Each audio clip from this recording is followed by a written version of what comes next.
What's up, guys? This one's going to be a little bit more meat and potatoes than the last video. So we're going to be getting into the actual dialogues of the listing presentation and the actual listing appointment and what's going on. Let's get it what's going on in the appointment. So let's get into that. All right. The first slide always gives me trouble. Presenting to sellers. So here, value sells. So create value. So we need, you don't always want to just be, it's not always about the price. You want to create some actual value. And now you have to differentiate yourself. So you got to know yourself. You got to create a way for you to separate yourself. Now, here's the thing. It's good. It can be difficult to take some time, but this is the most important thing. It's not. People think that it has to be some earth-shattering thing, and it doesn't have to be earth-shattering. It's not huge. Think about a horse race. First place is $10,000. Second place is like $2,000, and third place is $500. The horse that wins first place only has to win by an inch to get the 10,000. And then, second place, even though you were an inch short, you're only getting 2,000. There's a huge difference. I mean, in real estate, you don't get anything if you're second place. So, but you don't have to win by a mile. You only got to be just a hair better than everyone else. I had a mentor tell me that, they were like, Steve, you don't have to be earth shattering, because I'm trying to figure out this is some kind of puzzle or something. Like, how can it be super awesome, amazing? And they're like, my mentor was like, you only have to be just a slightly bit better than everybody else. You don't have to go earth shattering. And people will pay you and reward you, the listing, if you can make the listing presentation just a tad bit better than everybody else. So like I said, it doesn't have to be huge, but it needs to be you for sure. You can't be pretending to be somebody you're not. If all else is equal, people do choose the cheapest option. There's a great quote out there that there is no advantage to being the second cheapest. So you're either the cheapest or you're the most expensive, but there's no advantage to being the second cheapest. So you don't discount your services. I don't like to discount my commission at all. I don't think anybody likes to. And we'll talk about, the commission conversation later on in this video. But if all else is equal, people choose the cheapest option. So don't be equal is all I'm saying. That's goes back to that first point here. Value sells, create value. Don't be equal, because if all else is equal, they're going to take the person who's pretty much doing it for free, who's going to give them that, I'll sell your house for 2%. I'm like, okay, get out of here. Remember, facts tell and stories sell. So a lot of things that I used to tell with when I was in listing appointments is I'll tell stories about the other sellers that I helped. And hey, I know you don't want to price this house below this certain number, but when I did this for Tiffany, she didn't want to listen to me either. She did, and she ended up getting $10,000 more than what she originally wanted because the price was priced right. She got 5 offers and it went for over asking price, and she got a lot more. So I think it's a good, tell a story about it. How does it relate to them? Just hitting people with numbers. It's not personal. It's not, there's no way for them to connect to that. You know what I mean? And then also, when you tell a story, it says that you've got experience. You've been there. You've seen this already. You've been down this road, and it shows some experience. And if you don't have experience, tell a story about another agent. They say, look, there's another agent in my office who's telling me a story, and they said that this is all the things that happened. And then relate to it. So it still shows that you've been around it. You're hearing what's going on, and you can, through other agents, you've gotten some kind of experience in it. You know at least what happened, and have some idea as to how to walk them through certain scenarios. Dress well, business professional attire for this. This is not you don't show up in shorts and t-shirt for this. This is this, people call it a listing appointment. It's not. It's a job interview. This is a job interview. You don't show up to a job interview in play clothes. This is business professional attire. This is a 3-piece suit wearing Steve Bizzaghi shows up to this appointment. Extremely clear communication. I mean, clear communication eliminates 90% of problems. We've gone over that before. Like I said in the last video, conflict arises when expectations differ. So if you're clear with your communication, you'll have less conflict. Or when you're clear with your expectations. Also, like what I was saying, if your expectations are different, that's when conflict starts. So make sure the expectations line up. And then what I use is an adaptive listing presentation. I don't have the same listing presentation and I don't pitch the same listing presentation to all sellers. They're not, all sellers are not created equal. Other sellers might be type A personalities, and they might want to have, a more statistical, numbers-based listing presentation with comps and things like that, where the type B personalities don't really care. They just want to make sure they're taken care of. They don't want to see the charts and the numbers. They want to know that you know what you're talking about. They want to know that they're in good hands, and they want to make sure that that everything gets done the right way. It requires different listing appointments. So the listing presentation has like its core piece, but then you have, I guess you would have, and then obviously make the fine-tune adjustments based on the personality of the person you're working with.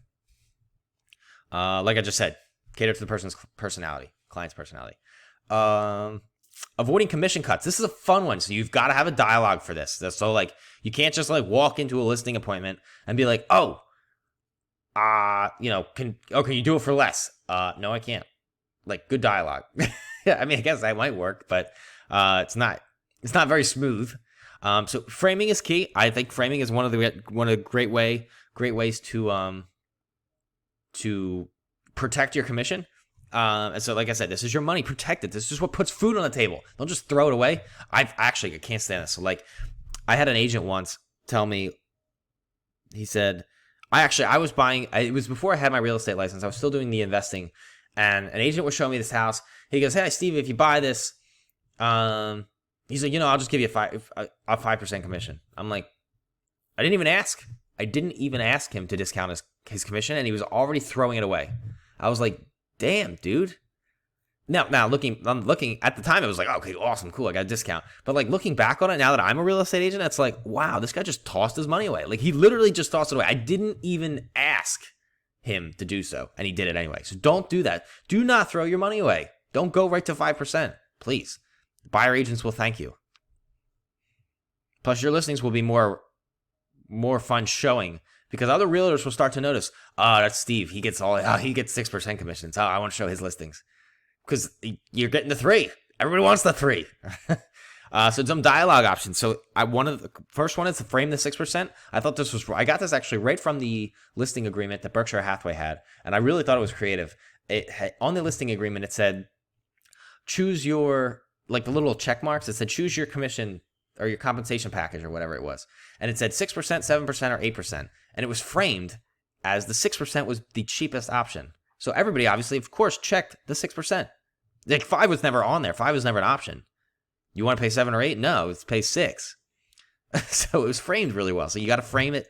That's why it says framing is key. The way you framed it is better. It's like, so when someone says, what do you charge? I would say something like, I said, there's options to pay 7 or 8%, but we're like the market standard. We just do the compensation of Keller Williams is about 6%. And they're like, oh, okay. And then you just keep moving on. Don't dwell on it. Don't like sound good? Okay, cool. And then just keep going with it. Try to keep the conversation moving forward. And, don't dwell on the commission for that long. And they'll make it a big thing. And that's one of the other ones. It says, don't make it a big deal. Just keep going. Just keep the conversation rolling and keep going. Don't dwell on it. Compensation to the brokerage, not a commission you get. Like this is what we talked about in the words to use in the past video. Like, it's a compensation. Like I just said, actually, a few seconds ago, I said the compensation to Keller Williams is 6%. Some people charge 7 and 8, but we do this, we do the bargain price at 6%. We do the industry standard at 6%. And then dollar amount discount. So instead of going from 6% to 5%, which, 1% could be several $1,000s compared, depending on the purchase price of the house. What you could do instead be like, you could be something like, all right, look, I talked to the broker, don't give it away right away. First, be like, look, I'll talk to the broker, whatever. So we go, whether you talk to the broker and I'll be like, look, I spoke with the brokerage, the broker owner, I got you $500. And I was able to get you $500, so it's going to save you a nice chunk of change there, or something like that. It just sounds bigger. Like $500 sounds a lot better than just 1%. So it actually has worked for me that way. It saves me thousands of dollars, because like if you have a commission check, maybe you're selling an $800,000 home, 1% is a big number, and you will save yourself a 4-figure number if you just give them like $500 instead of a full 1%. So hopefully that just makes sense. Also, and then, we already talked about don't make a big deal and just keep going with it. So on the last point there, what do you want to walk away with is a great question. So like when they say, well, what do you charge? Because you're going to get that question anytime. What do you guys charge for selling the house? And then my question, just ask them right back, because they're asking the question. That means they're in charge. So I need to get control back of this conversation. Well, let me ask you this. What do you want to walk away with? Don't make it about the commission at all. Make it about what they want. Because it's really sometimes, at the end of the day, it's really not what you're getting. What you're earning on the sale of this house is not what they care about. It's what they want to know what they're walking away with. So that's why let's just focus on the issue here. Like, let me ask you this. What do you want to walk away with? And then they'll simply say something like, oh, see, like, I really wanted to clear $200,000. And then it's like, okay, now we know where their emotions are. We can focus on that. Okay, look, all right, based on the comps, it looks like, there's going to be closing costs. There's going to be the compensation of the real estate agents. There's going to be some transfer taxes. The comp suggests around $250 with the full compensation package and all this other stuff. You should probably net around $215 or something like that. So that's you'd be happy with that, I'm sure. Question. Remember, I'm the one asking questions now. I'm asking the questions. I'm in charge. So you'd probably walk away with around $215,000. Does that sound? You'd be happy with that, I assume. Yeah. Okay, good, cool. And then, so anyway, let's review the comps here, and then let's talk about the price. We should list it at this, and then just keep going. Again, just keep going. Don't dwell on the commission, and just don't sit on that conversation because like I just closed my 6%. I closed it. The deal is closed on my commission. Like, don't keep it open and allow for more questions to come in. Like, you closed it. Keep it going. Like, when you close a sale, you don't go back, undo settlement. No, you close it. Move on. Next deal. Like, you just closed 6%. It's a small close that leads to bigger closes. Okay, close my 6%. Move on. Okay, great. You okay with clearing $215? Great, cool. So it's not about your commission. He got what he wanted, which was he wanted over $200,000. Even with a full commission, he's getting $215. He's perfectly happy. He's getting $15,000 more than he wants. Because actually, at the end of the day, most people don't want to take food off of your table.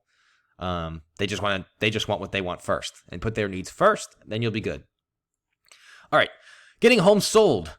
Weekly communication during active pending phases. So, like I like to do. So, think of conversations can sometimes be lengthy, and if you don't have the time to like have a full out conversation with your seller, I use this app called Slide Dial, which is pretty cool.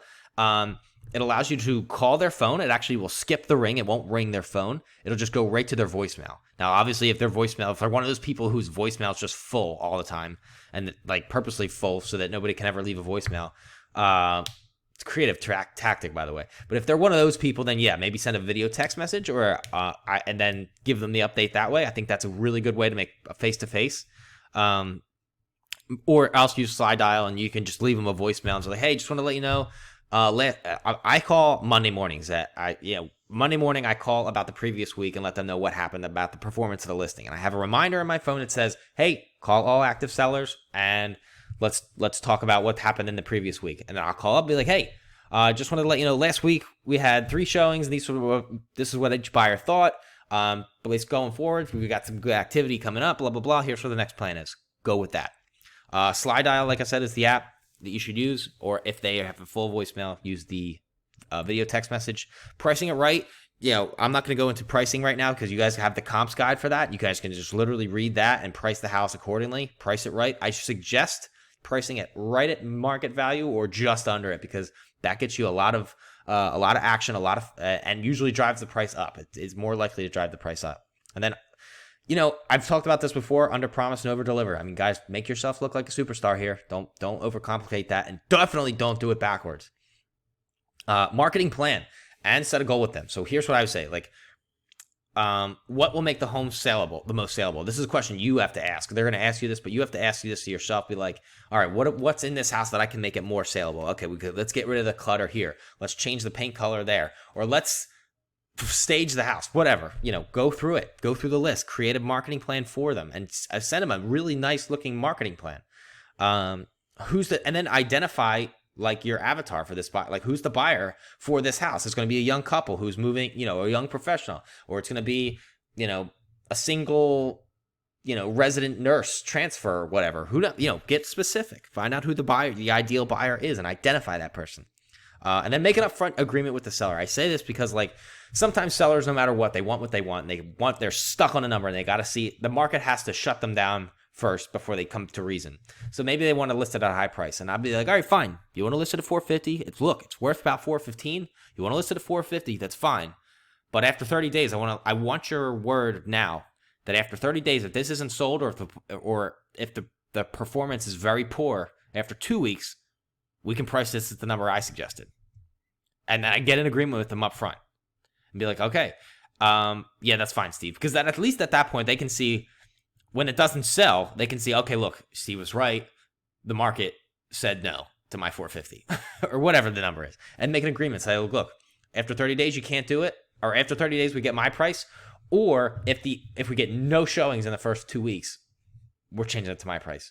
You know what I mean? Like, make an agreement up front with the seller so they have that expectation, and then walk them through that. And then deliver the feedback. So this is a nice little concept I heard, I think on a podcast. It was like, in football, the person who's delivering the hit is not the one who gets injured. It's the person who receives the hit that gets injured. So, well, at least most of the time anyway. So for you, when you're touching base with your clients every week and making these phone calls, you're delivering the hit. I mean, you're talking about like, okay, here's the update, boom, done. As opposed to them calling you with a slew of questions and making it like a 25-minute phone call that drains the life out of you first thing on Monday morning. You can just deliver the hit, and it's like a 30 to 45-second thing, and that's it. Done. Boom. Over.